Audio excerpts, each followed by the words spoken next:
Welcome back, everybody, to another wonderfully difficult episode here on this fine Sunday night. How was your day? My day was good.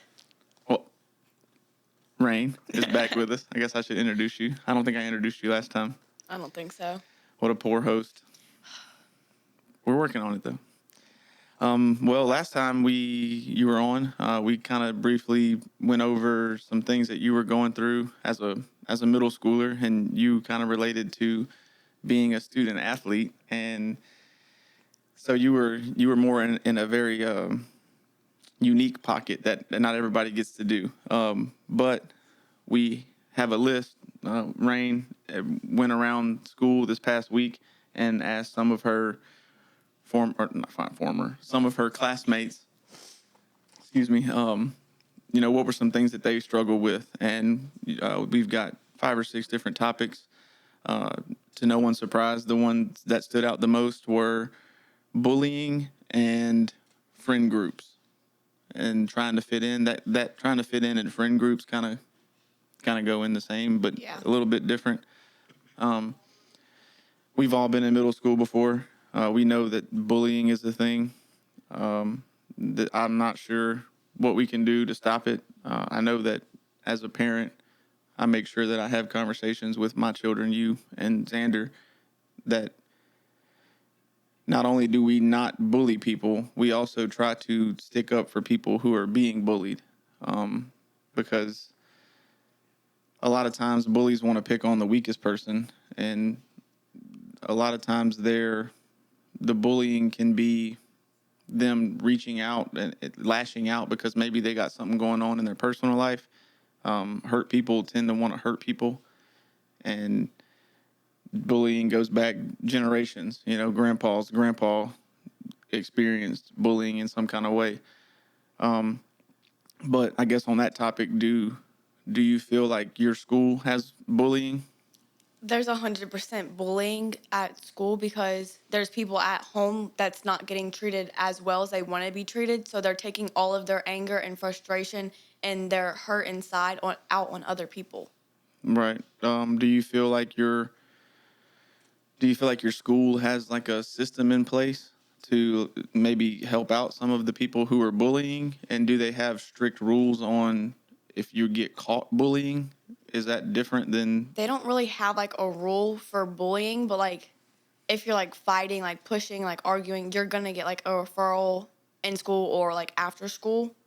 So like, but there's not like a stricter policy where if a teacher could like understand that this student is bullying this student like every single day, like there's no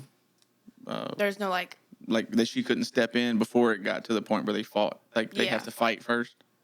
Pretty much. That doesn't make very much sense. Maybe we should intervene before. You know, that would make more sense. So there's not like, what's the word? So it doesn't blow up and until it shouldn't have to get that bad before somebody should step in to intervene with that. Because I promise that person that's being bullied is ready for somebody to help like instantly. Before they even go to school, they're ready for somebody to help.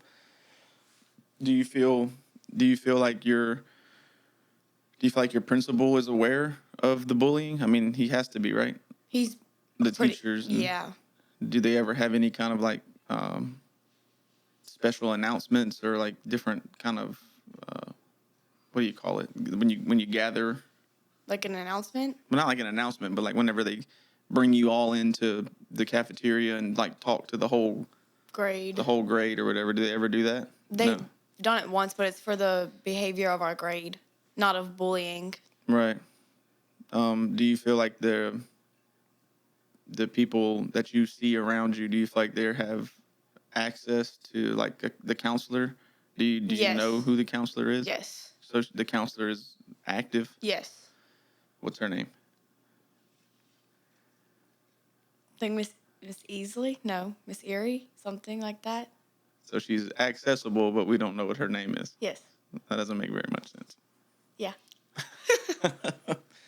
But I guess that being said, we're not on here to try to talk about certain people and certain names. that's not very cool. So we're just Yeah. we're talking in general. But do you know of anybody that's reached out to the counselor and got a help? Several times. There, People have, yes, and do you feel like that helped them a lot. a lot? Oh, yeah. That's good. But because I know, like, I guess the counselor is kind of like HR, which is human resources. So like human resources for people that have jobs, like Coca-Cola has human resources, and um, RKM has human resources, and all these different places have human resources. Like that's the person you go to um, to to help out if you feel like the company's not treating you correctly, or if another coworker's not treating you correctly. But in adult world, it's almost like, well, I don't know. In most fields that I've worked in, have been more geared towards the male side, not the female role, and going to HR is kind of like frowned upon because it seems like they're like, oh yeah, we're here to help you, but if you come and talk to us, we're probably going to try to get you fired. So it doesn't really feel like they're like, they say they're there for you, but it doesn't really feel like they're there for you. So I just was wondering if you could relate to like the counselor being like, hey, I'm here for you, but don't ever come and talk to me. Yeah, they make announcements sometimes. And it's like, hey, if you need to see the counselor, here's her room to go to. That's cool. Um, but you know, all that being said, I just feel like there's bullying is too ingrained into society. There's no way we're ever going to stop it, but we can try by getting up here and making people aware about it.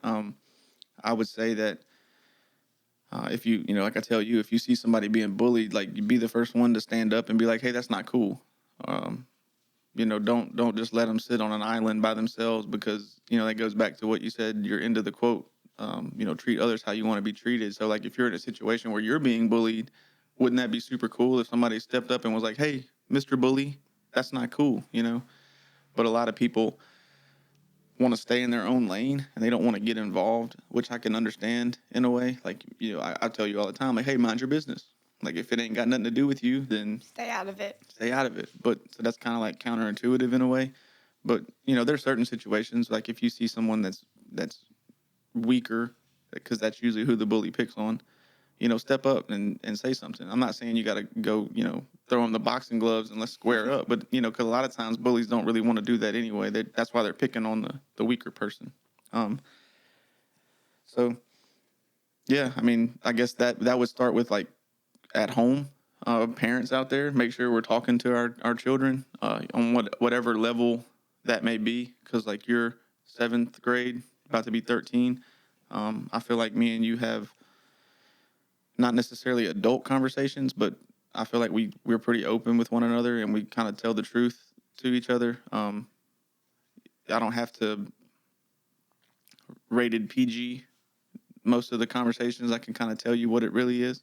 Versus like Xander, you know, he's a lot smaller, a lot younger. His brain doesn't comprehend like yours does. So then, like, if I talk to him, I have to talk to him in a different way so he could Yeah. relate to what I'm saying. So I guess that being said, parents, make sure you're talking to your young children at whatever age group that they can understand.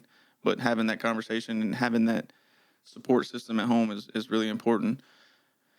I mean, you can't be with them forever, but you know, at least don't let them go through it alone. And that helps out moving forward, because I hope that you know one day, whenever you're facing real, well, I don't want to downplay it because you're facing real problems now because it's your life and that's where you are in life, so it's real to you. But later on in life, whenever you're going to be facing some more serious problems that have bigger repercussions, I hope that you're able to not be scared of me and like actually want to talk to me about it and not try to hide it from me, because you don't want like, oh God, I don't want dad to freak out on me. Like I want you Yeah. to, I mean, I might still freak out, but I can't help you if you don't tell me type. So I feel like that the communication level with your children is very important to build that relationship. I guess, you know, all that being said, the second topic was trying to fit in. Is that what we said? Yeah, Fitting in fitting in like friend different groups. friend groups. Yeah.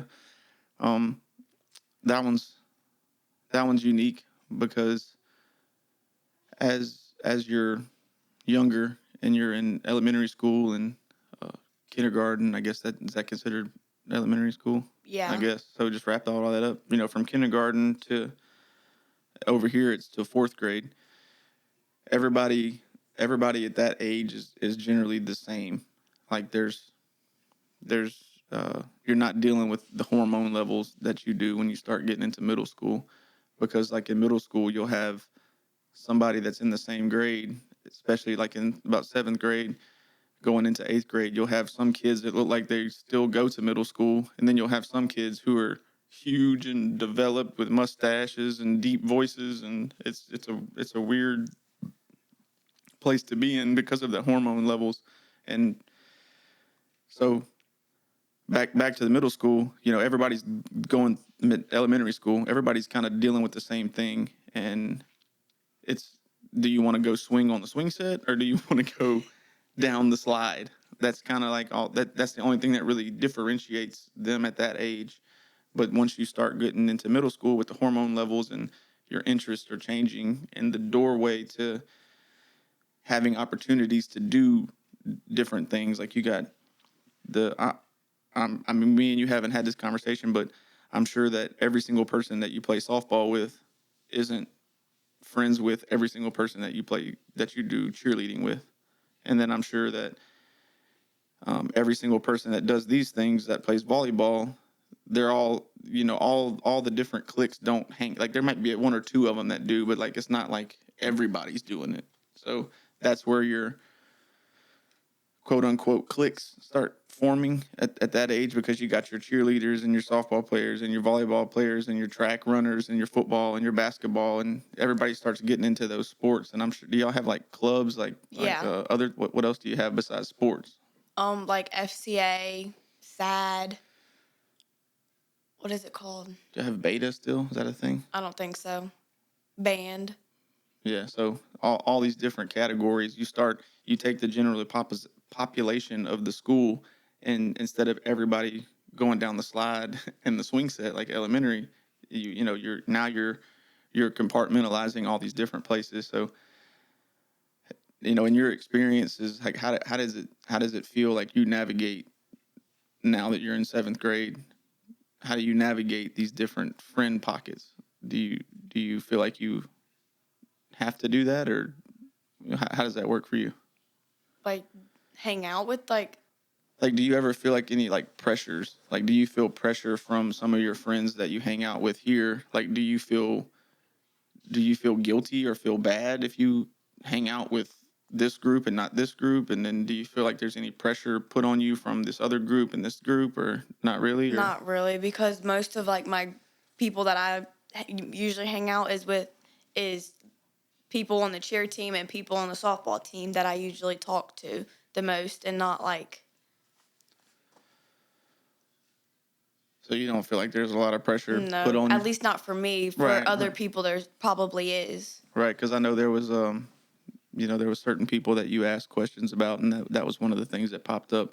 And I think it's only right, I guess, because like the reason we talked about the different compartments that are being made, with sports and clubs and bands and interest, and then you add in a boyfriend into it, and then it's like it blows up, or add a girlfriend into it, and you add on that extra level of drama, because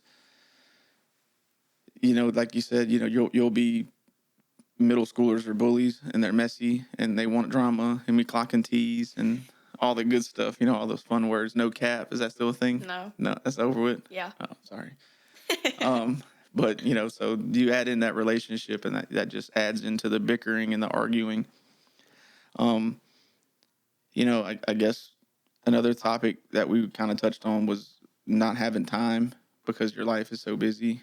And we asked the same question to the softball team, and that they kind of had the same kind of deal, and they're trying to, not only do they play travel softball, they also play school softball, and then there's a couple of them I think that do volleyball or basketball, and so it's just constantly, something to do. And I kind of brought it up to the parents a little bit, and the parents were like, "Oh, well, we're the ones that drive them, and this and that," and like, which I agree. Because if it wasn't for the parents, shout out to all the parents out there. We see you, because I'm one of those parents, and is definitely a huge commitment that you make, but you're also making a huge commitment to your child. So to me, there's no greater sacrifice that you could do, because that's what you're supposed to do. I get in my brain, but anyways, I was telling the parents, like, even us driving them places or driving you places and, getting you involved in all these things, like at the end of the day, you still got to do it. So like, you do pretty decent at grades. You slip every once in a while, but I guess you don't really have time to slip. That's kind of like the main, thing we tell you. Like, you got to make use of your time. Don't come home and sit for 2 hours whenever you could have at least done an eye ready. Y'all still do eye readies? Yeah. All those different little things, you got to get it in when you can. But I guess it says a lot about a student athlete, because they are doing the homeworks and all the things, and practice is outrageous and games are crazy, and it's just move, move, move, go, go, go. But my reasoning behind that for you is, I can't let you sit and do nothing, because the idle mind is the devil's workshop, kind of, or the idle hand, or I'm not exactly sure how it goes, but basically saying that the more free time you have, the more trouble you get in. And sports, to me, is just very important to help build your character, teach you how to be a good teammate, teach you how to handle life and adversity. Shows you that, hey, no matter how good you think you are, you're you got to put the work in. You can't get comfortable, and that's a perfect analogy for life, because no matter how much you think you got it whipped, you can't just coast, because if you can coast for a little while, but then it catches back up, and all the hard work that you put in is irrelevant at that point, because you gotta stay with it. You got to keep going. And sports teaches you, hey, you get what you put in. The more you work, the better you get. The better you get, the better you feel. The better you feel, the happier you are, and so on and so forth. But another topic that we like, the exploring relationships. I feel like that was another thing that got brought up, I guess. Trying to be in a relationship at this age, which is kind of hard to add on to all the things that you don't have time for. Because you can't really do much at this age, but it feels like everything to you, because we've all been there with our middle school crush that we're love so much, and we're gonna just move into the house on the prairie and all this other things. It's just a magical fairy tale, and I get it. You got to go through it, but it does cause extra stress at school with different friend groups and different hobbies and times and all those things. Um, but what is something that you feel like you struggle with out of all these things? Um, do you feel like there was anything in particular besides the time management that? Grades and homework for sure. Yeah. I feel like, I don't know if it's because you do it. Do they give y'all time in class or something now? Because I feel like your homework load went down. They definitely give us, like, at the end of class, if we have extra time at the end of class, to do like any extra homework that we have or any schoolwork that we had for any classes. Yeah, because that was one of my biggest complaints. Is like, man, we do have this busy life. Yeah, with all, it's jam packed from the moment we get off of work to the moment it's time to go to bed. We got something to do and somewhere to be, and it's like, man, these teachers, y'all, you been how long you go to school for? How many hours? 7. So you go like 7, 8 hours, and then they're like, hey, yeah, we're gonna need you to go home and do like 2 more hours of this, and it's like, bro, we don't have no time. We're trying to be a family. We're trying to do stuff. I ain't trying to do homework all night. My 5th grade year was really bad with all the homework that we had. Yeah, I was ready to send some dishes and some clothes to school and be like, hey, look, since we're gonna keep doing your job with all this teaching, you're gonna fold some clothes or do some dishes, help us out since we're gonna help you out. I never understood the homework. Well, as a student in school, you don't want to do homework because it sucks. But then I dang sure don't want to do homework now, because a lot of times that now you're at the age where you can't understand and you can't comprehend homework. So if you go home to do homework, you can generally do it by yourself. And there may be a couple times you need to ask for help, but a fourth grader and a third grader, that I'm doing the homework because they don't know what they're doing. They can't even read hardly. So you're in here with this. How many apples does Johnny have? if you say 6 one more time, the answer is not 6. Remember that? Yes. Yeah, that was terrible. I was ready to burn the whole book down and everything. But so middle school was definitely a place that I don't want to be. So good luck to you. Only one more year. Yeah, well, yeah, but then that's another weird topic too. You go from fourth grade being the top dog, and then you go into fifth grade and you're The baby. the baby again. And then you work your way back up to eighth grade, and you're on top of the world, and then it just gets all ripped out from under you, and you get to go be the baby the again. baby all over again and deal with high school problems. But I would say that your eighth grade to ninth grade, like you're going from middle school to high school, is probably a little easier, just because the increase of that hormone level is so dramatic, because I know, like, here at Springfield, where we go to school, or where you go to school, they kind of segregate the middle school, where it's like whenever, the middle school here is from fifth to eighth. But whenever you come in as a fifth grader, you kind of get put like in segregation, to where it's like you don't know anybody except fifth grade. But like, didn't they, like, they don't intertwine it though? Like fifth grade is like on its own. In its own hallway, at the very end of the hallway. Then it's sixth grade, and then there's 2 glass doors where fifth and sixth only see each other, and seventh and eighth only see each other on this side of the school. Right, because I remember them saying that, and like lunch is different and recess is different, and they kind of keep it, which I agree with. By because grade.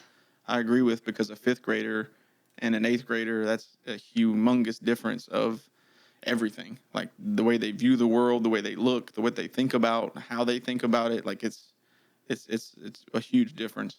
So I do like the fact that they, fifth grade to eighth grade, and then fifth is away, because I know I might be wrong, but I want to say some places the fifth grade is still elementary, and then you don't start till sixth, seventh, eighth is middle school, and then I want to say there's some places that go sixth, seventh, eighth, and then there's like your ninth grade, you go to another place, like just ninth graders, and then you go from there to 10th, 11th, 12th. It's like a freshman high or something like that. Yeah, so where it's just the ninth grade. I want to say Walker used to do that. I don't know if they still do, but I know Walker's like blowing up. It's like crazy over there, the amount of money that the school's bringing in. And Walker's a huge school. Yeah, like I go work on some of their stuff, and it's like a college. Like it's massive. It's crazy to think that Springfield High School and Walker High School, like, there's 2 high schools that are on a totally different level. And then I don't know personally, but I know like Texas and places like that, their high schools are even crazier than Walker, especially with like football and stuff like that. You see them, it's like, man, you watch something on YouTube and it's like a high school football game in Texas, and it's like, what is this? They got like fireworks and all kind of tunnels and this massive stadium. It looks like a college stadium. It's like, what is this? This is high school? This what? Is crazy. And they're not using the same uniforms from the last 4 years. Yes. They get the new drip and everything. But yeah, middle school is it's a tough place to be. It's a huge learning process. You start trying to figure out who you're going to be and what you're going to be. But I guess the main thing is anybody out there who doesn't have the communication with your kids, like, that to me is, especially at this point in time. I mean, it's important to have the communication with your kids all the time, but like right now is like when you need them, you need us the most. So just have that open communication and make it to where, it's, yes, there are repercussions, and yes, you get in trouble and all those things, but you got to be able to tell me what's going on, because I can't help you. No, even if you're wrong, I'm still going to try to help you, but you can't lie to me, and we got to keep it honest on both ends, because, like you said, I'll try to help you, but I can't help you if you lie to me, and I can't help you if you don't tell me. So whether it's a bully or a friend group or any of those type of things, But it is good to know that, the school, I guess they could maybe do a little more as far as the, stepping in and intervening when they can. But I guess it's also important too, like if you're going through something at home, like to make sure the school is aware on some level. I mean, you ain't got to give them all your business, but that might help the school to intervene maybe when they see a child acting out or having more difficulties than normal. It'll help the counselor or the principal or the teacher make a little more sense of like, oh, that makes sense now to why this person is acting out, because they have X, Y, and Z going on at home. So now they don't know how to regulate their emotions, and they're maybe bringing it to school. And going to take it out on other kids. Right. And so that, again, communication. That's pretty much like, I guess, the root to all problems. That even when we get up here and start doing a podcast, at some point in time, we're going to talk about communication, whether it's communication with your child or communication with your spouse or your friend or your coworker or whoever you're having a problem with. It's all about communication, because you have to be able to understand and actually want to fix problems, not blame people and take advice from people. And it starts with communication, because if you can't talk about it, you'll never be able to fix it. So, yeah, I mean, I guess that's pretty much it. We kind of went into most of the topics. Most of the, just to list off what we, the topics that we got from people, it was bullying, time management, dealing with friend groups, grades and homework, trying to fit in, and home life. So I think we kind of touched on all those. Is there anything that you want to add to it or No. take away from it? No? Not really. Not really? Well, if you don't have anything else, I guess we'll just wrap it up. I don't have anything else. You ending with a quote, or how you ending it? We're just signing out. 6, 7? 6, 7. Yeah. So that's so cap. No cap. No that's cap. out. Yeah. 6, 7. 6, 7's in. 6, 7's in. Clock it. Clock it. Yeah. I think I Talking used about in it. in it. In it. All right. Well, this has been Wonderfully Difficult. Peace.